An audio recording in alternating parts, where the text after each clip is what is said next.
Dan ini juga saya pikir sangat relevan dengan sebuah teori bahwa ijtihad itu tertutup, meskipun sebenarnya kemudian diperdebatkan bahwa yang tertutup mungkin ijtihad secara pribadi, tetapi kemudian berubah menjadi ijtihad jama'i atau ijtihad kolektif yang tadi juga sudah disampaikan. Nah, pembaharuan ini kita pahami ya memang berkembang karena ada fenomena perubahan zaman dan ada perbedaan tradisi lokalitas antara satu tempat dengan tempat yang lain. Dan tren pembaharuan ini sebagaimana kita ketahui kaitannya dengan hukum keluarga Islam itu dimulai oleh negara Turki dan kemudian diikuti oleh beberapa negara muslim di Timur Tengah dan kemudian juga oleh negara-negara Asia termasuk Indonesia. Nah, tren pembaharuan ini yang tadi saya kaitkan dengan kualifikasi hukum ini memang merupakan sebuah keharusan dalam masa sekarang ini, dan Indonesia juga mengikuti apa yang sudah dilakukan oleh beberapa negara muslim lain. Dan beberapa kepentingan dari pembaharuan adalah diantaranya beberapa yang saya sampaikan ini adalah untuk unifikasi hukum. Karena kita memahami bahwa selama ini atau sebelum adanya pembaharuan, katakanlah kalau dalam konteks Indonesia kita punya kompilasi hukum Islam, dan untuk ekonomi kita punya kompilasi hukum ekonomi syariah misalnya gitu. Kalau kita kaitkan dengan hukum keluarga Islam untuk nasional, kita juga punya Undang-Undang Nomor 1 Tahun 74, Undang-Undang Perkawinan. Nah, sebelum itu kita kan merujuk kepada pandangan para ulama yang beragam, dan sebenarnya beragamnya pandangan ini memperkaya wawasan kita, tetapi dalam konteks penyelesaian perkara-perkara hukum keluarga Islam terutama dalam hal ini itu menimbulkan ketidakpastian hukum, sehingga pembaharuan ini menjadi penting untuk upaya unifikasi yang bisa kemudian dirujuk oleh masyarakat muslim. Kemudian juga pembaharuan menjadi penting untuk memilih pandangan-pandangan para ulama yang relevan dengan kebutuhan atau tuntutan zaman sekarang. Dan terutama dalam konteks ini saya juga ingin menekankan bahwa pembaharuan itu juga sangat relevan dengan pemenuhan tuntutan wanita yang memang para wanita ini mempunyai kegairahan sendiri karena mereka menganggap bahwa status hukum mereka pada waktu sebelumnya dianggap subordinat terhadap laki-laki, yang meskipun sebenarnya kalau kita merujuk kepada pandangan para ulama fikih dan buku-buku klasik kita bisa menemukan pandangan-pandangan yang sangat progresif. Nah, beberapa contoh yang nanti saya akan paparkan ini sangat terkait dengan isu-isu hukum yang baru, hukum keluarga kontemporer, dan saya mungkin perlu menyampaikan sedikit terkait dengan apa sih isu, karena kita memang harus memahami isu yang kita maksud di sini. Di dalam jadwal itu disebutkan isu-isu kontemporer. Dan saya memahami kalau isu itu sesuatu yang orang masih terus perdebatkan. What is an issue? Isunya apa pada hari ini? Itu sesuatu yang masih orang perdebatkan, bincangkan, karena ada beberapa faktor yang menyebabkan perbincangan itu terus ada. Nah, faktor yang pertama saya pikir itu terkait dengan munculnya teknologi, ada media yang kita sekarang gunakan bersama-sama, dan ini berpengaruh terhadap perubahan cara pandang dan juga terhadap ya permintaan masyarakat untuk meminta status hukum terkait dengan isu-isu hukum keluarga ini. Dan kita bisa melihat misalnya terkait dengan teknologi, kita ambil contoh misalnya pernikahan melalui online, akad online yang mungkin kalau saya lihat ya di dalam kompilasi hukum Islam memang kita belum mempunyai ketentuan yang mapan terkait dengan itu, tetapi ada beberapa fatwa dan beberapa pandangan para ulama di media online yang terkait dengan ini, dan beberapa mengatakan bahwa akad secara online ijab dan qabul terpisah itu diperbolehkan. Tapi secara umum saya melihat misalnya ketika saya melakukan penelitian di Kementerian Agama, yang dimaksud online di sini itu sangat ketat dibicarakan. Misalnya ada paparan yang mengatakan bahwa yang dimaksud online di sini adalah memang ijab dan qabulnya terpisah, dan itu tidak dianggap sebagai sebuah akad yang sah karena tidak dianggap sebagai akad yang ain to ain, mu'ayyana. Jadi itu hanya musyahadah, saling menyaksikan. Kemudian juga dikhawatirkan memang keberaturannya itu tidak terpenuhi. Sehingga kalaupun itu online, itu bisa dilakukan jika yang terpisah ini itu adalah mempelai perempuan dengan mempelai wanita. Kalau mempelai laki-laki berpisahnya dengan wali itu tidak dianggap sebagai sebuah akad yang sah. Ada beberapa yang mempunyai pandangan seperti itu. Kemudian beberapa hal lain saya pikir kita skip saja ya. Kita masuk pada globalisasi. Ada beberapa juga isu yang masih diperdebatkan, terutama terkait dengan nikah misyar. Tadi Pak Eliasa menyampaikan pandangan hukum dari Pak Syahrul yang pernah mengguncang dunia Winston dan Kalijaga ya, Prof. Sisnan. Dan ini saya pikir sangat terkait dengan isu yang globalisasi dan transnasional ini. Kemudian ada pengetahuan atau pandangan dan ide hukum yang baru. Nah, ini ada beberapa hal yang memang masih belum diselesaikan di dalam pembaharuan hukum keluarga Islam di Indonesia. Salah satunya misalnya terkait dengan isu harta waris. Ini juga masih diperdebatkan. Misalnya kita kaitkan dengan asuransi atau kaitkan dengan jasara harja. Itu ada, saya menyimak beberapa putusan yang masih berbeda antara satu dengan yang lain ketika itu dimunculkan di dalam pengadilan.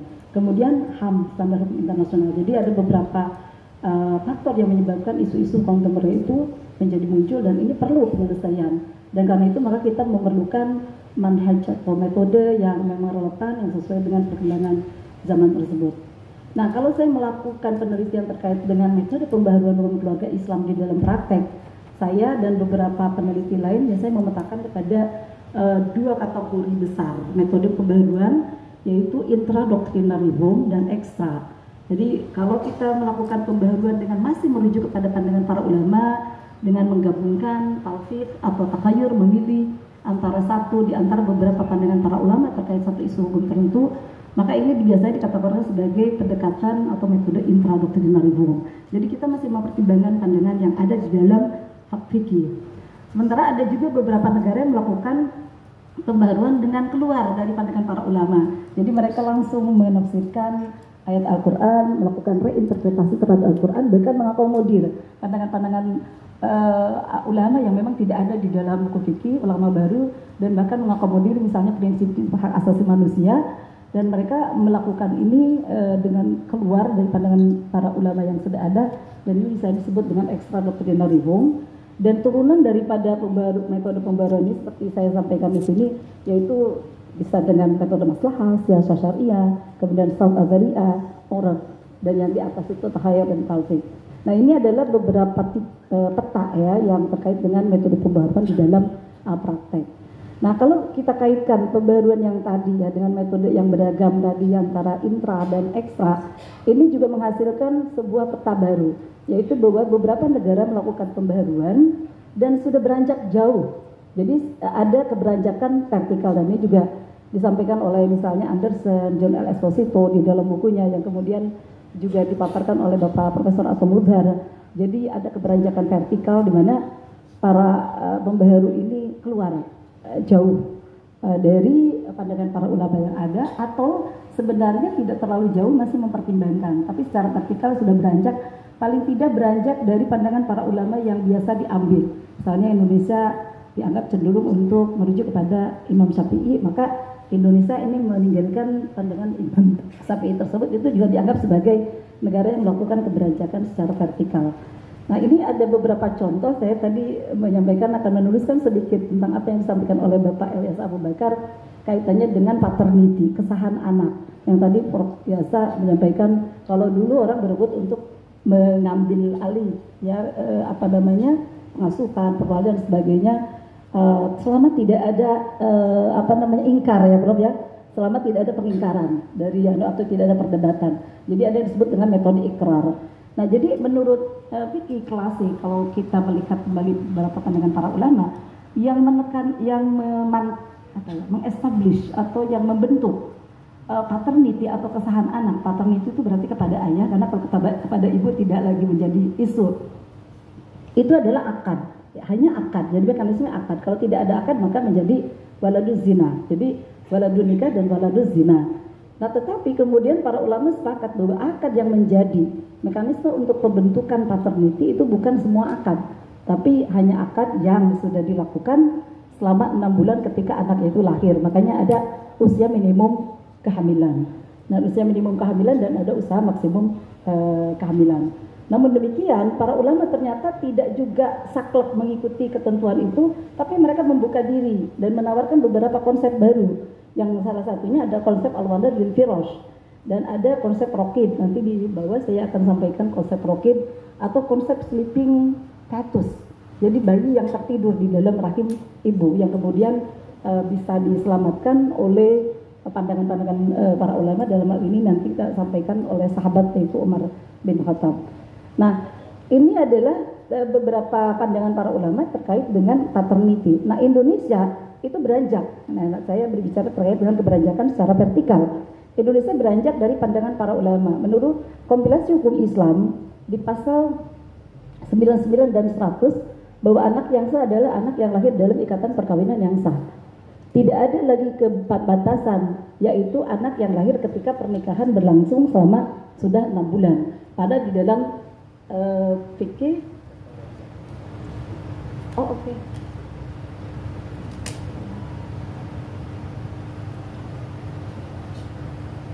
Seperti ini. Iya.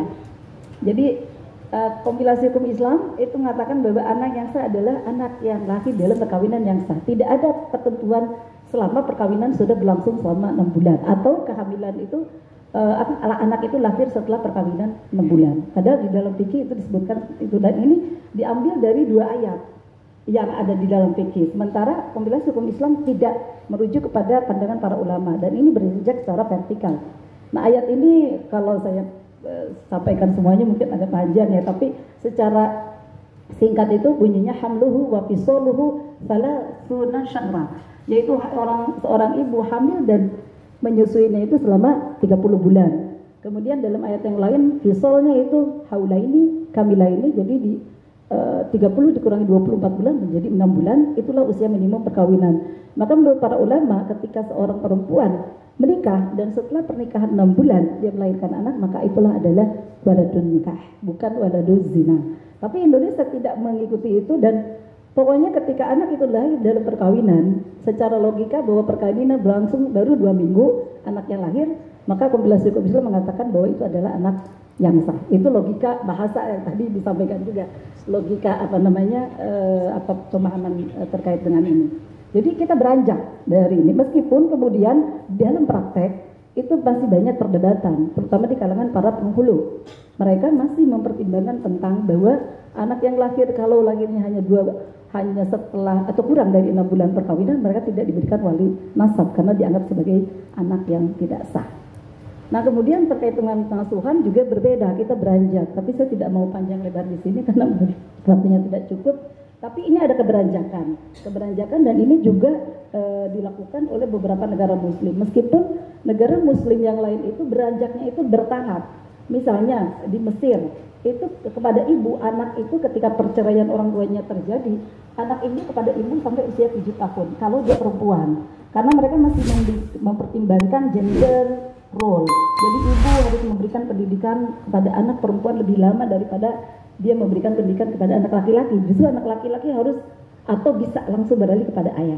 Nah, ini di dalam fikih, tetapi kompilasi hukum Islam yang kita punya ya, dan ini para negara-negara lain misalnya Mesir dan beberapa yang lain itu masih membedakan. Jadi gender itu masih sangat berpengaruh terhadap ketentuan pengasuhan anak. Meskipun kemudian di tahun 2005 misalnya Mesir memberikan ketentuan yang setara, 15 tahun sebagai batas dalam pengasuhan ibu dan setelah itu hak memilih. Nah, Indonesia setara sejak awal, yaitu melalui Undang-Undang Nomor 1 tahun 74.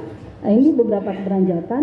Nah, keberanjakan horizontal itu saya juga meneruskan apa yang disampaikan oleh Prof. Yasa ya, kaitan dengan poligami. Di sini agak sensitif gitu, tapi saya pikir ini juga menarik untuk dilihat bahwa kalau kita melihat pandangan para ulama, yang saya pahami para ulama cenderung membolehkan, meskipun kemudian keadilan ini kemudian dikerucutkan pada keadilan secara materi. Nah, negara-negara Muslim itu mempunyai 2 kecenderungan, meskipun sebenarnya ada kemungkinan 3 kecenderungan, yaitu menafsirkan ayat Al-Quran untuk equalizing up. Jadi kalau equalizing up itu poligami kan diperbolehkan menurut Al-Quran. Meskipun kemudian penafsirannya beragam, tapi secara umum poligami diatur dan dan diperbolehkan. Kalau equalizing up itu berarti maksudnya kalau memang untuk kesetaraan itu perempuan dibolehkan poliandri. Tapi kan itu tidak mungkin, gitu. Itu tidak mungkin, itu tidak diambil. Jadi equalizing up itu perempuan yang tadinya tidak boleh melakukan itu, maka dan itu tidak diambil. Nah, negara-negara tidak mengambil itu, tapi kemudian ada equalizing down. Equalizing down itu berarti laki-laki yang tadinya boleh menjadi tidak boleh. Jadi didownkan, laki-laki jadi sama dengan perempuan, tidak mempunyai hak untuk melakukan poligami. Tetapi yang banyak negara-negara Muslim itu melakukan melakukan jalan tengah, yaitu antara acknowledging up dengan acknowledging down. Yaitu Indonesia misalnya membolehkan tapi kemudian memberikan syarat alasan. Meskipun kalau saya bandingkan dengan beberapa negara muslim lain, Indonesia itu cenderung antaranya itu terlalu lemah, apalagi dalam praktek. Nah, kalau kita bandingkan dengan Mesir, Mesir itu mengatur bahwa poligami bisa menjadi alasan perceraian dan itu diketahkan di dalam norma hukum. Di Indonesia tidak ada ketentuan bahwa poligami bisa menjadi alasan perceraian, meskipun dalam praktek ada, tapi itu bukan berdasarkan karena ada norma hukumnya, lebih kepada karena adanya perselisihan yang ditimbulkan oleh poligami. Nah, jadi kemudian Maroko juga seperti ini, dan kemudian ada yang acknowledging down tadi, yaitu Turki dan Tunisia. Jadi kalau yang di atas tadi antara, yang acknowledging down tidak ada, yang up tidak ada. Jadi ini keberanjakan secara horizontal dan ini terkait dengan isu-isu. Nah, ini sebenarnya ada isu pernikahan beda agama yang saya pikir juga kalau kita lihat secara horizontal ini menarik dan ini juga sensitif, tapi mungkin saya juga tidak perlu menyampaikan ini karena sebenarnya kalau dipetakan itu ada dua peta, yaitu yang membolehkan pernikahan beda agama tetapi masih merujuk kepada definisi Ahlul Kitab atau Kitabiah yang memang dipahami dalam beberapa Al-Quran. Nah, ini beberapa negara muslim lain dan Tunisia, Syria memiliki nama yang berbeda. Nah, ini adalah beberapa metode pembaruan kemudian keberanjakan vertikal dan horizontal yang kita bisa lihat di beberapa negara muslim, dan saya pikir ini bisa menjadi gambaran bagi kita untuk melakukan juga upaya pembaharuan ke depan kaitannya dengan hukum keluarga. Nah, namun dalam melakukan pembaharuan tadi juga sudah disampaikan ya di sesi pertama bahwa kita tidak bisa melakukan pembaharuan tanpa ada konteks, tanpa ada data empiris. Makanya penelitian yang tadi Prof. Yasa juga sampaikan, yaitu menjadi sumber dari fikih, yaitu disertasi terutama, ini menjadi penting. Nah, kajian ilmiah ini menjadi signifikan dalam upaya pembaharuan hukum keluarga Islam di Indonesia dan di beberapa negara lain. Nah, ini sebenarnya satu slide ini menarik ya, tapi saya akan skip. Di dalam tadi upaya penetapan dan pembaharuan hukum, jadi konteks itu harus ada. Nah, peneliti-peneliti di kita yang saya lihat itu sering sekali terjebak untuk melakukan kajian dengan kacamata normatif, tapi tidak menggunakan konteks. Jadi dasar hukumnya sudah ada, tapi kemudian teliti dan kesimpulannya sama. Dari ujung barat sampai ujung timur mereka mempunyai kesimpulan yang sama. Karena tidak ada konteks. Maka dari itu kita perlu konteks. Nah, jadi walaupun kita mau melakukan penelitian dengan normatif, itu harus ada konteks. Konteksnya apa? Nah, beberapa profesor saya di luar itu mengatakan mengapa beberapa negara muslim itu kadang belum maju, karena mereka kalau melakukan penelitian, itu penelitian yang sederhana, tidak ada konteks. Dan itu katanya cenderung yang membuat kita ini mundur. Karena misalnya poligami boleh enggak? Kalau orang melakukan poligami, saya mau mengkaji praktek poligami di sini. Ya udah ketahuan mau poligami boleh ya selesai. Tapi kemudian harusnya pakai konteks kalau kita masih melakukan kajian. Nah, kemudian juga selain penelitian dengan pendekatan normatif, dengan konteks, kita juga harus melakukan penelitian dengan pendekatan ilmu sosial. Nah, ilmu sosial ini ya banyak ya, psikologi, antropologi, sosiologi, dan politik dan lain sebagainya, gender juga termasuk di dalamnya. Nah, ini penelitian ini dilakukan oleh bisa satu orang peneliti atau para peneliti. Misalnya di sini tadi Prof. Samsudin menyampaikan, atau siapa tadi yang menyampaikan, ada majelis tersendiri yang mana memang punya tugas untuk melakukan penelitian, atau kita memang mengambil penelitian baik dari luar atau dari dalam terkait dengan isu-isu yang kita ingin pembaharui ketentuan hukumnya karena dianggap tidak sesuai tadi secara, kalau tadi Pak Jai itu ada structural, ada substance, dan ada cultural. Secara kultural tidak memenuhi, dan karena itu kemudian perlu penelitian dengan pendekatan ilmu sosial. Nah, pendekatan ilmu sosial ini bisa digunakan tadi oleh masing-masing peneliti atau bersama ya. Dan misalnya saya langsung ambil contoh ya, karena waktu ya. Misalnya terkait dengan praktek nikah di bawah umur. Saya misalnya melakukan penelitian praktek nikah di bawah umur. Ini sebenarnya mereka itu memandang masyarakat ini nikah di bawah umur itu seperti apa. Ketika saya wawancara, misal observasi dengan pendekatan antropologi, kita menemukan bagi mereka praktik pernikahan di bawah umur itu baik-baik saja, bahkan dapat membantu menghilangkan aib, misalnya menghilangkan rasa malu. Berapa menit? Habis ya? Boleh 1 menit ya? Atau 2 menit? Jadi kalau antropologi seperti itu, tapi saya Pak Jai melakukan penelitian dengan pendekatan sosiologi. Ternyata pernikahan di bawah umur itu melanggengkan kemiskinan. Bu Alim misalnya dengan pendekatan gender, ternyata beda hasilnya. Itu kan hasil itu beragam. Ini mau ngambil yang antropologi atau apa? Itu kemudian harus disimak, dibaca, kemudian disimpulkan. Dan ketika kemudian kesimpulan itu ada, kita akan mengambil mana yang paling relevan. Dan ketika kemudian kita mendapatkan kesimpulan yang paling relevan, maka kemudian kita perlu, makanya saya bilang signifikasi teori hukum Islam, perlu teori-teori hukum Islam. Ini misalnya tadi yang tadi sudah panjang lebar ya, ambil katakanlah maslahah. Ini masalah atau tidak? Ini konsep maslahah itu harus dipahami secara kuat. Jadi tidak hanya ini maslahah. Nah, untuk mengetahui ini maslahah itu harus ada data empiris, gitu, tidak bisa kita ngarang atau ngawang-ngawang. Maka kemudian dengan melihat ini maslahah atau mafsadah, misalnya darul mafasid muqaddamun ala jalbil masalih, saya melihat para hakim kadang ini untuk maslahatan, dibolehkan menikah karena kalau tidak dinikahi si wanita yang sudah mohon maaf hamil, padahal suami laki-laki ini punya istri, ini akan memberikan mafsadah kepada anak yang sedang dikandung. Itu mafsadah memang, tetapi apakah mungkin setelah dia melakukan pernikahan poligami ada mafsadah yang lebih besar, yaitu terhadap keluarga yang pertama, di mana dia juga sudah punya anak 2 atau 3 yang mungkin akan terganggu. Jadi itu yang harus kita gali. Saya pikir jadi darul mafasid itu harus kemudian dipahami gitu. Kemudian misalnya ada katakanlah tidak diberikan izin untuk menikah, itu mafsadah. Kalau diberikan izin itu juga mafsadah. Kan kita punya usul fiqh idza ta'arada mafsadatani ru'iyya a'dhamuhumma birtikabi akhafihima misalnya. Jadi kita kemudian lihat itu, maka memang tidak cukup data empiris, tapi kita harus melihat teori-teori hukum, dan begitu juga sindikasi rujukan fikih klasik yang tadi ini terkait paternity. Saya sebenarnya mau baca ini. Jadi ada satu kisah seorang, ini terakhir Pak ya, mohon maaf, ada seorang perempuan menikah dengan seorang laki-laki. Setelah dia menikah, 4,5 bulan dia menikah, dia melahirkan anak. Si laki-laki yang menikahinya langsung mendatangi Umar bin Khattab. Ya Umar, saya menikahi perempuan ini 4,5 bulan, tapi dia sudah melahirkan dengan anak yang sempurna.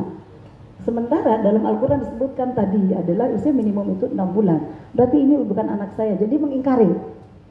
Umar kemudian tidak langsung, iya ini merupakan anak zina dan dia tidak punya hak dari Anda dan lain sebagainya. Tapi Umar kemudian da'a Umar an-niswata minal jahiliyah, dikumpulkan perempuan dari yang qudama yang memahami tentang kehamilan. Kemudian qalat idahunna, Umar ukhbiruka, saya beritahu Anda, gitu kira-kira.